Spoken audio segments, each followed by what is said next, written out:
Hello বন্ধুরা, আজকে সকালবেলায় দেখো ব্রেকফাস্ট করছি। আমার ছেলে বলেছে মা আমাকে ম্যাগি করে দাও। এই দেখো ম্যাগি চালিয়েছি, এবার ম্যাগিটা হয়ে এসছে। আর এদিকে দেখো, এইদিকে কলাই বোনা চাপিয়েছে, এইদিকে চপ আছে, এইদিকে মিষ্টি আছে, মুড়ি আছে।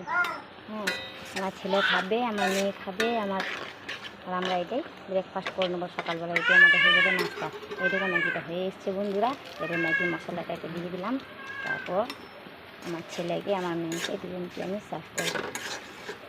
এই দেখো বন্ধুরা, ম্যাগিটা হয়ে এসেছে। এই দেখো বন্ধুরা, এইদিকে কলাই হচ্ছে। এই দেখো আমার ছেলে খাবার লেগে এই দেখো দাঁড়িয়ে আছে। এই দেখো, এই দেখো বন্ধুরা হচ্ছে। এই দেখো বন্ধুরা, এই দেখো বন্ধুরা আমার ছেলের। আর দেখো বন্ধুরা, না ব্রেকফাস্ট রেডি হয়ে গেছে আমার ছেলের। এইদিকে কলাইটাও হয়ে এসেছে। এদিকে গ্যাসটা বন্ধ করে দিলাম। আমাদের নাস্তা এটা হয়ে গেলো। আমার ছেলেকে, এই দেখো আমার ছেলে, এই দেখো আমার মেয়ে, এই দেখো আমার মেয়ে খেলছে, এই দেখো আমার ছেলে বসে আছে। বাবা বসো। এই দেখো আমার ছেলেকে নাস্তা দেবো। আমার ছেলে ম্যাগি খাবে, বসে খাও, বসো। এই দেখো আমার ছেলে খাবে। এই দেখো বন্ধুরা, থ্যাংক ইউ সো মাচ। যদি আমার ভিডিও ভালো লাগে তাহলে লাইক অ্যান্ড সাবস্ক্রাইব করবে। Thank you so much.